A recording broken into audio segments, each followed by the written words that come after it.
Selamat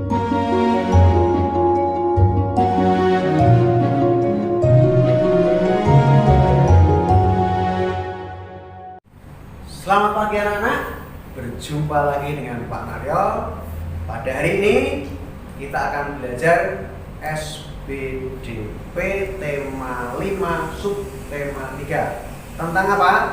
Tentang karya dekoratif. Apa toh itu dekoratif? Nah, kita lihat bersama. Dekoratif adalah menggambar dengan tujuan untuk mengolah permukaan suatu benda menjadi lebih indah. Dekorasi ya. Lalu gambar dekoratif adalah gambar hiasan yang dalam perwujudannya tampak rata, tidak ada kesan ruang, dan jarak jauh, dekat, atau gelap terang tidak terlalu ditonjolkan. Itu adalah gambar dekoratif.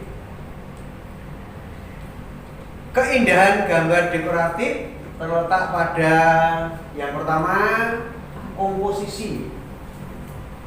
Lalu kedua, warna. Ketiga, garis. Keempat, bentuk motifnya.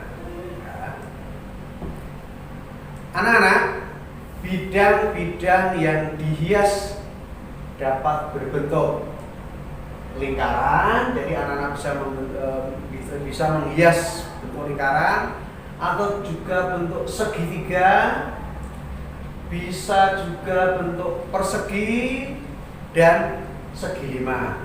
Itu adalah bidang-bidang yang dapat dihias. Selanjutnya kita lihat contoh berikut. Nah, ini adalah contoh gambar dekoratif.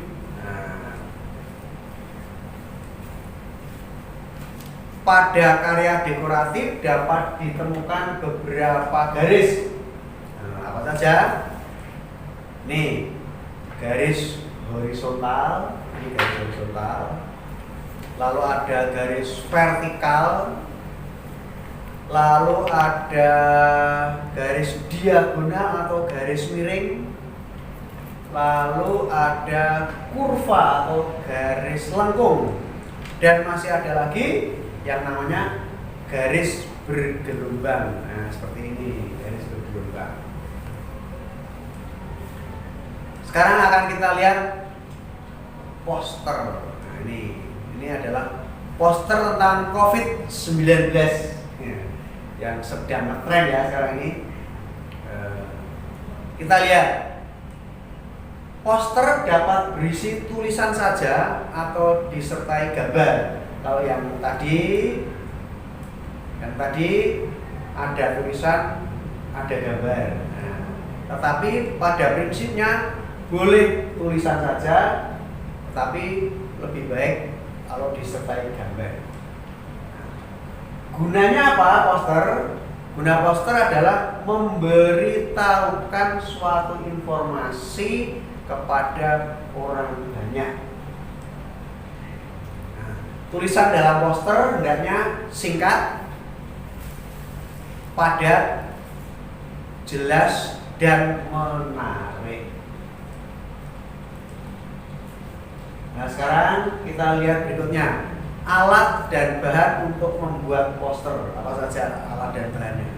Yang pertama, kertas karton berukuran A3.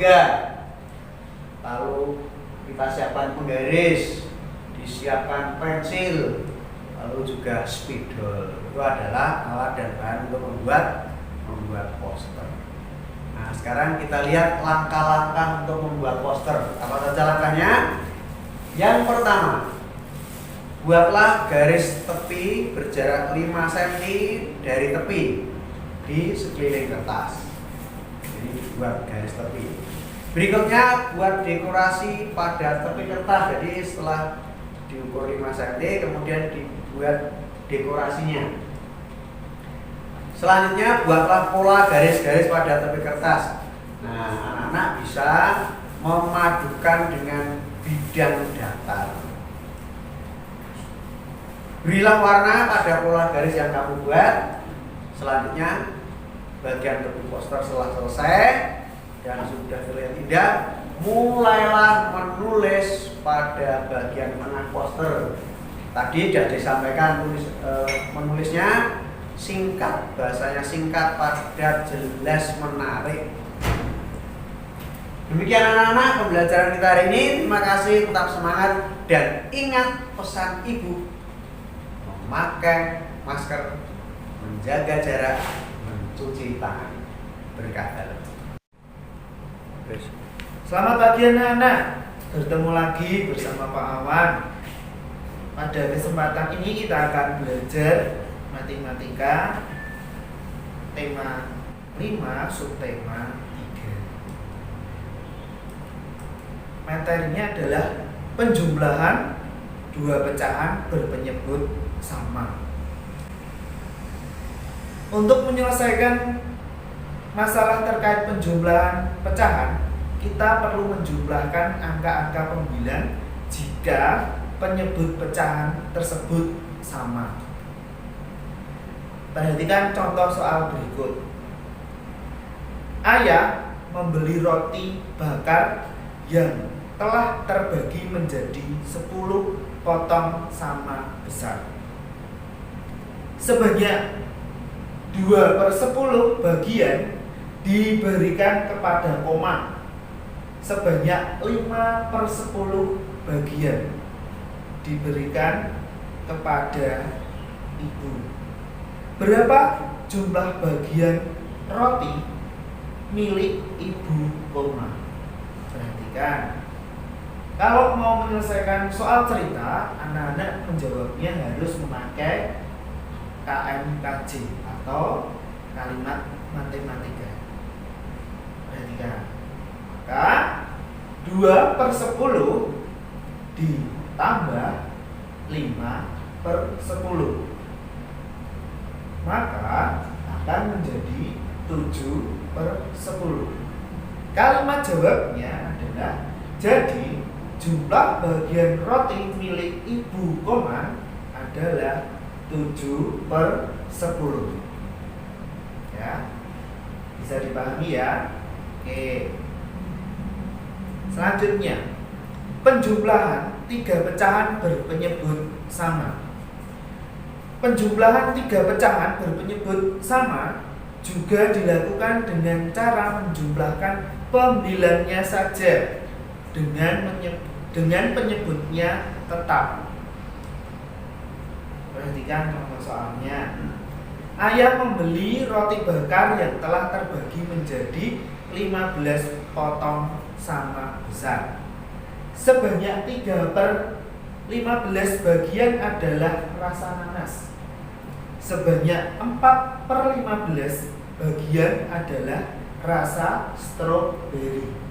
Sebanyak 5/15 bagian adalah rasa keju. Berapa jumlah bagian roti nanas, stroberi, dan keju? Nah, tugas anak-anak adalah anak-anak harus menyelesaikan soal cerita penjumlahan pecahan berpenyebut sama. Anak-anak untuk dapat menyelesaikan soal pecahan dengan berpenyebut sama, anak-anak harus melakukan beberapa langkah-langkah sebagai berikut. Yang pertama, bacalah soal dengan seksama. Dan yang kedua, setelah itu kalian membuat kalimat matematika yang sesuai. Dan yang ketiga, selesaikan pecahan dengan cara yang telah dipelajari.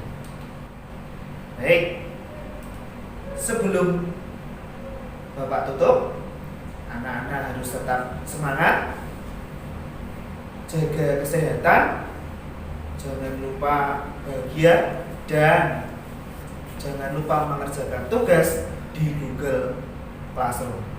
Tuhan memberkati. Selamat pagi anak-anak, berjumpa kembali dengan Pak Awan. Pada pagi hari ini kita akan belajar tema 5 subtema 3 dengan muatan pelajaran PPKN. Bangsa Indonesia merupakan negara kepulauan yang membentang dari Sabang sampai Merauke. Bangsa Indonesia terkenal akan keberagaman hasil alam, adat istiadat maupun kebudayaannya. Semboyan dari bangsa Indonesia yaitu Bhinneka Tunggal Ika. Arti dari Bhinneka Tunggal Ika itu sendiri adalah berbeda-beda tetapi tetap satu tujuan. Bhinneka Tunggal Ika ini diambil dari buku Sutasoma dan karangan dari Empu Kantula. Sebagai alat-alat pemersatu bangsa antara lain, yang pertama yaitu adalah dasar negara Pancasila. Yang kedua, bendera merah putih sebagai bendera kebangsaan. Yang ketiga, bahasa Indonesia sebagai bahasa nasional dan sebagai bahasa persatuan. Dan keempat, lambang negara yaitu burung Garuda. Dan kelima, lagu kebangsaan Indonesia Raya.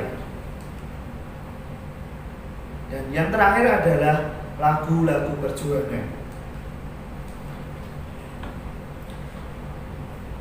Keragaman budaya Indonesia terdiri dari pertama adalah bahasa Indonesia atau bahasa. Yang kedua adalah adat istiadat. Yang ketiga adalah rumah adat. Yang keempat adalah pakaian adat. Yang kelima adalah tarian tradisional. Keenam, lagu daerah. Ketujuh, alat musik tradisional.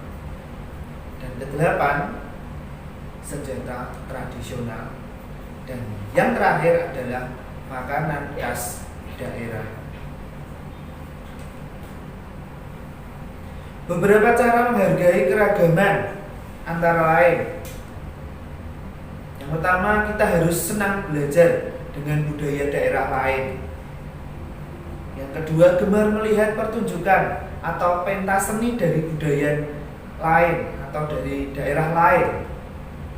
Dan yang ketiga, tidak menganggap rendah budaya lain. Keempat, menghindari sikap kedaerahan.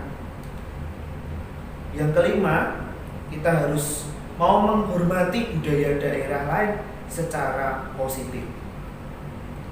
Dan keenam, tidak merendahkan budaya dari daerah lain. Bangsa Indonesia juga kaya akan bahan tambang. Bahan tambang tersebut merupakan salah satu keragaman yang ada di bangsa Indonesia. Berikut ini contoh bahan tambang yang ada di Indonesia sebagai berikut. Yang pertama ada aspal, itu berasal dari Pulau Buton. Yang kedua ada batu bara, itu berasal dari Pulau Bulat Asam. Yang ketiga ada batu kapur, itu terdapat di Gresik dan di daerah Kupang. Yang keempat ada emas, ini berasal dari Banjarmasin, Mawabah, dan Palangkaraya. Dan yang terakhir ada minyak bumi, itu berasal dari Pekanbaru, Pulau Selayan, dan Pangkal Panda. Dan masih banyak lagi bahan tambang yang ada di Indonesia. Indonesia juga memiliki banyak sekali suku bangsa. Contoh suku bangsa yang ada di Indonesia adalah sebagai berikut. Yang pertama adalah Pulau Jawa, itu memiliki beberapa contoh suku bangsa. Dari Jawa sendiri ada Baduy, ada Sunda, ada Betawi, ada Jawa, dan masih banyak lagi. Yang kedua adalah Sumatera. Sumatera itu ada Aceh, Batak Toba, Minangkabau, dan lain sebagainya. Yang ketiga ada Kalimantan, itu ada Dayak, Kayan, Bukupai, dan lain-lain. Dan yang keempat itu ada Pulau Sulawesi, itu ada Banggai, Buton, Bugis, dan lain sebagainya. Kelima ada Bali. Bali sendiri hanya ada satu suku, yaitu suku Bali saja. Nusa Tenggara itu ada suku Sasak, ada suku Sumba, ada suku Flores, dan masih lain sebagainya. Yang selanjutnya ada Maluku. Maluku itu ada Ambon, ada Aru, ada Ternate, dan lain sebagainya. Untuk yang selanjutnya itu ada Papua. Di Papua itu ada Dani, Asmat, Sentani, dan lain sebagainya. Manusia merupakan makhluk sosial yang tidak bisa hidup sendiri dan membutuhkan bantuan orang lain. Sikap tolong-menolong diperlukan demi terciptanya persatuan dan kesatuan. Tolong-menolong harus dilakukan dengan dasar ikhlas hati dan tidak membeda-bedakan. Contoh tolong-menolong di lingkungan rumah sebagai berikut. Yang pertama, membantu adik yang kesulitan mengerjakan PR. Yang kedua, membantu ibu menyiapkan makan malam, makan pagi, atau bahkan makan siang. Yang ketiga, membantu ayah menyapu halaman rumah. Dan masih banyak lagi. Untuk yang selanjutnya, contoh tolong-menolong di lingkungan sekolah. Yang pertama adalah membantu membuang sampah pada tempatnya di sekolah. Yang kedua, membantu piket kelas. Contoh tolong-menolong di lingkungan masyarakat. Yang pertama adalah membantu korban bencana alam. Lalu yang kedua adalah membantu orang yang sedang sakit. Cukup sekian pembelajaran hari ini. Selamat mengerjakan tugas di Google Classroom. Tetap semangat. Tuhan memberkati.